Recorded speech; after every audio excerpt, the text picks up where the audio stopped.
In the 18th century, the Kingdom of Prussia was unusual among the great powers of Europe in that they showed little interest in developing their navy, deciding instead to focus on their land forces. Even into the 19th century, Prussian leadership generally considered that they could leave maritime defense up to their allies. But events in the middle of the 19th century compelled the modernization of the then North German Confederation Navy with the construction of 3 modern and powerful turreted ironclad warships. The first of those to be laid down was the SMS Grosser Kurfürst, or Great Elector. Delayed during construction, the Grosser Kurfürst was not commissioned until May 6th of 1878, just in time to participate in the fleet's summer training cruise. That cruise would prove to be a disaster for the SMS Grosser Kurfürst and the Imperial German Navy. It is history that deserves to be remembered. The Margraviate of Brandenburg, a principality of the Holy Roman Empire, had been devastated during the 17th century 30 Years' War, seeing a population decline of more than 50% in a war that killed an estimated 4.5 to 8 million people. But under the rule of the Prince Elector Frederick William, who was also Duke of Prussia, Brandenburg Prussia consolidated its territories and became a powerful state with a formidable army. His significant military and political accomplishments earned Frederick William the sobriquet, the Great Elector, and laid the groundwork for the establishment of the Kingdom of Prussia under his son Frederick I in 1701. While Frederick William had seen the importance of a strong navy to protect trade, his 18th century descendants largely did not, focusing instead on developing the strongest army in Europe. This decision was largely driven by the continental position of Prussia, whose borders lacked defensible natural barriers.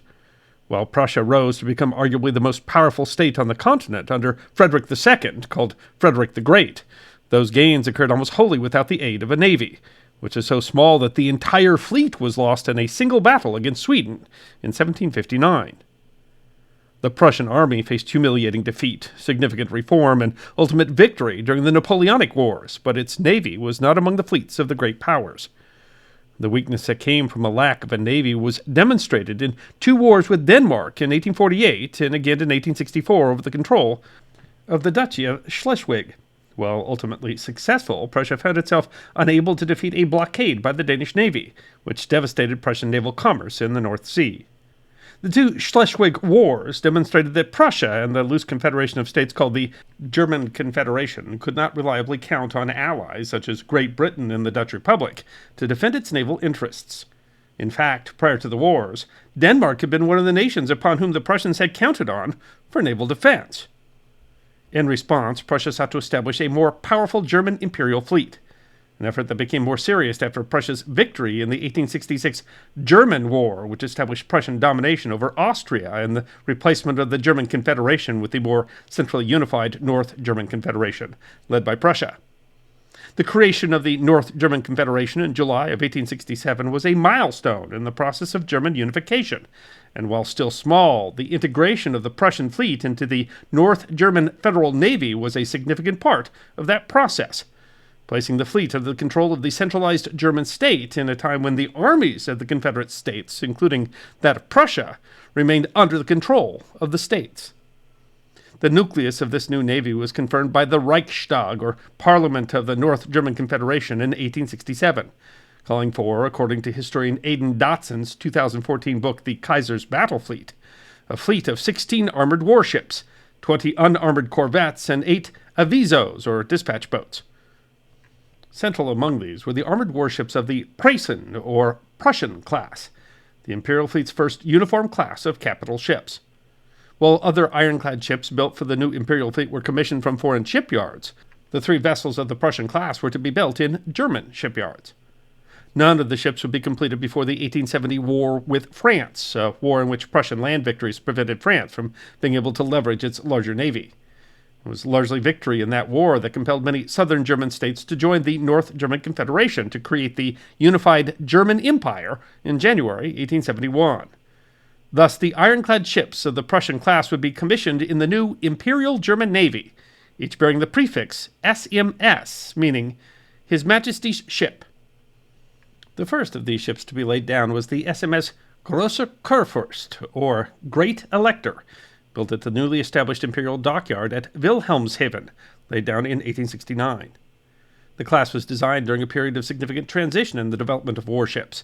The French ironclad La Gloire, or the Glory, generally considered to be the first ocean-going ironclad warship, had been launched in 1859.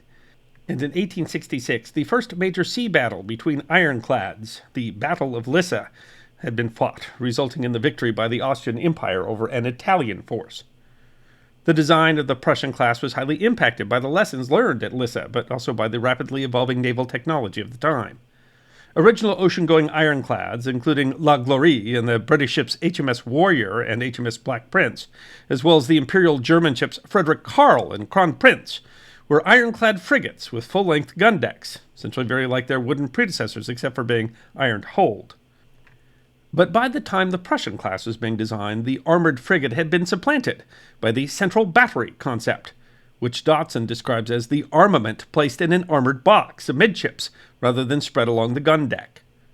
The design had been used on the British ship HMS Bellerophon, designed by famed British ship designer Edward Reed. Placing the guns in a central battery allowed a powerful broadside battery that could be better protected with armor increased in thickness but decreased in length. The Imperial German armored corvette SMS Hansa, launched in 1872 and the first ironclad to be built in a German shipyard, used the central battery design, as did the Austro-Hungarian ironclad warship Custoza, designed based on lessons learned at the Battle of Lissa and used as the model for the Prussian class. Thus, when Great Elector was laid down in 1869, it was designed to carry a central battery, but the new Imperial shipyard was inexperienced and progress was slow. In addition, after work began, the Imperial Navy decided to transition yet again from the central battery to a turret ship, following another ship designed by Edward Reed, HMS Monarch. The limitation of the central battery concept was that the guns had a limited field of fire, while an armored turret allowed the guns to be aimed and fired multiple directions. While armored turrets had been used in the U.S. Civil War and the John Erickson-designed monitors, the first patent for an armored turret for a warship was credited to British sea captain and ship designer Cowper Coles. Interestingly, the first European warship to be mounted with Coles turrets was a Danish ship, Rolf Krake, which saw service in the Second Schleswig War, but the U.S. Naval Institute Press noted in 2020 could not alter the outcome of that war. Dodson describes the turrets as steam-powered and mounted on what originally would have been the battery deck. The decision to move to the turreted design required significant redesign. The turrets had to be mounted low along the waterline to allow stability. This then required a larger forecastle and stern castle to make the ship seaworthy, and hinged bulwarks were added that could be raised when the ship was underway and lowered to employ the guns. Being redesigned while on the stocks further slowed construction of the SMS Great Elector. While the Prussian-class SMS Frederick the Grosse, or Frederick the Great, was laid down 2 years after Great Elector, it was launched a year earlier in 1874. But the third Prussian-class ship, SMS Preußen, or Prussian, was actually the first to be launched.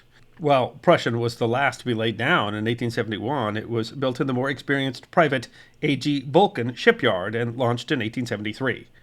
The SMS Great Elector did not launch until September 1875.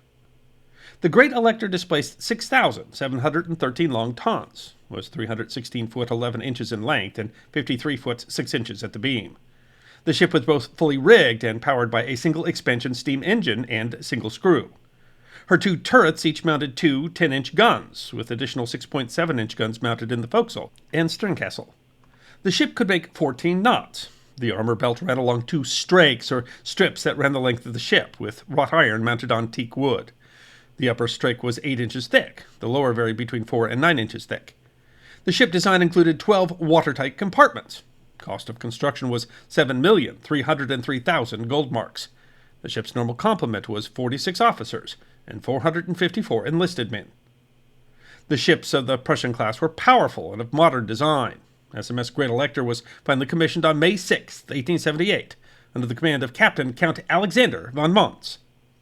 The London Evening Standard wrote 2 weeks before, "The German squadron, which is to be commissioned on the 6th May, will consist of some of the strongest vessels which the Navy of Germany can boast." The three Prussian-class vessels would finally be able to sail together in the summer training cruise in the British Channel. But the Frederick the Great ran aground on May 22nd and was unable to join the maneuvers. The crews would include the Prussian, the Great Elector, and the armored frigate SMS König Wilhelm, or King Wilhelm. The Woodstock, Virginia Shenandoah Evening Herald published a report from London about the cruise dated May 31st. The squadron consists of 3 ironclads. The Prussia, Großer Kurfürst, and Kaiser Wilhelm passed over Dover at 8:45 o'clock this morning, bound for Plymouth, whence it expected to sail for Gibraltar. A report in the Herald from an American steamer captain explains that my boat with other fishing vessels was returning to Folkestone when we noticed 3 ironclads coming down. A bark was fetching offshore, and the Großer Kurfürst parted her helm to clear the bark. The Kaiser Wilhelm pulled hard a port and struck the Großer Kurfürst forward of her mizzenmast. The Baltimore Sun wrote on June 4th. The London Times prints a diagram giving the first intelligible explanation of the ironclad disaster. It shows that the Großer Kurfürst and the Wilhelm were steaming along parallel lines close together. The Wilhelm was on the left hand, or seaward, and slightly ahead. 2 merchantmen standing across their course from right to left, both ironclads ported their helms and passed astern of the merchantmen. The order was then signaled to starboard helm, which the Großer Kurfürst observed, resuming her former course, while the Wilhelm continued to port to helm. This brought the vessels directly into contact. The force of the collision was the result of ship design. Historical fiction author Antoine Vanner writes on his website. It should be noted that in this period, naval theorists in Germany, as practically everywhere else, saw the ram as a viable offensive weapon. This stemmed from a fixation on the extensive ramming involved in the Battle of Lissa in 1866, when the Austro-Hungarian and Italian fleets were pitted against each other. Sinking in this manner of one of the principal Italian ironclads represented the turning point of the battle. Thus, the King Wilhelm had been designed with a strengthened bow and ram below the waterline. The website of Historic England notes that the König Wilhelm's strengthened ram bow, designed to sink enemy ships, ripped away armor plating and gouged a huge hole in the side of SMS Großer Kurfürst. It sank rapidly, with the loss of 284 men. The Shenandoah Herald reports that the German ironclad Großer Kurfürst, flagship of the German squadron, was sunk by collision with the ironclad Kaiser Wilhelm at 9:45 this morning in the British Channel, 7 miles southeast of Folkestone and about 5 miles from the shore. Her officers and crew numbered some 500 men, 300 of whom were lost. She sunk in 5 minutes, and her boilers exploded as she went down. The steamer captain reports that the Kurfürst went over on her broadside and sunk in 5 minutes. She went down in 15 fathoms. All hands jumped overboard. Our boats reached the spot directly afterwards and rescued 27 men. Vander writes that the composer Arthur Sullivan of Gilbert and Sullivan fame witnessed the accident from a ferry he was sailing on en route to Paris. He wrote, I saw it all. Saw the unfortunate vessel slowly go over and disappear under the water in clear bright sunshine, and the water like a calm lake. It was too horrible. And then we saw all the boats moving about, picking up the survivors, some so exhausted that they had to be lifted onto the ships. Dodson argues that the loss of the Großer Kurfürst was a pivotal moment in the history of the German Navy that crystallized many tensions within the service and more generally within the government regarding maritime affairs. He describes the resulting 3 official inquiries as turning into something of a witch hunt that diminished the entire Navy. As a result, the Reichstag would not fund the construction of any more capital ships throughout most of the 1880s. It might seem surprising today, but the naval rivalry between the United Kingdom and Germany was still some 2 decades off, and at the time the two were generally friends. There was a large outpouring of support among the British public. British ships helped to rescue survivors, and a British dockyard was used to effect temporary repairs to the Kaiser Wilhelm. Crown Prince Frederick informed the ailing Emperor Wilhelm I of the accident and conveyed in a letter to Queen Victoria. In his deep grief for the painful loss of so many lives and the disaster which has befallen his ship of war, nothing could be more grateful to the heart of His Majesty than to hear what kindly feelings the entire English people concerned itself with the rescue of the survivors, the burial of the German officers and men who perished, and care for the fate of those who remained behind. And with what cordial readiness your Majesty's naval authorities afforded the commander of the German squadron every requisite and possible assistance. The reaction is ironic, since it was a naval arms race between Great Britain and Germany, especially after the launch of HMS Dreadnought in 1906, that is considered to have been a major factor in the tensions that would lead to the Great War. Many of the remains recovered from the accident were buried in the Sheraton Road Cemetery in Folkestone, where a monument to those who died in the accident was erected. The monument is today a Grade II listed building on the National Heritage List for England. Duncan Wilson, Chief Executive of Historic England, writes that the listing of the associated memorial in Folkestone with its German inscription is a poignant reminder of the loss of nearly 300 crewmen on board. It is right that we continue to remember them. The ship's wreck site has also received protection from the British government and is a scheduled monument. In 2020, Heritage Minister Nigel Huddleston wrote that, "I hope that the enhanced protection for both sites will ensure that the ingenuity of the early ironclad ships and their influence on modern naval vessels will not be forgotten." I hope you enjoyed watching this episode of The History Guy, and if you did, please feel free to like and subscribe and share The History Guy with your friends. And if you also believe that history deserves to be remembered, then you can support The History Guy as a member on YouTube, a supporter on our community at Locals, or as a patron on Patreon. You can also check out our great merchandise shop or book a special message from The History Guy on Cameo.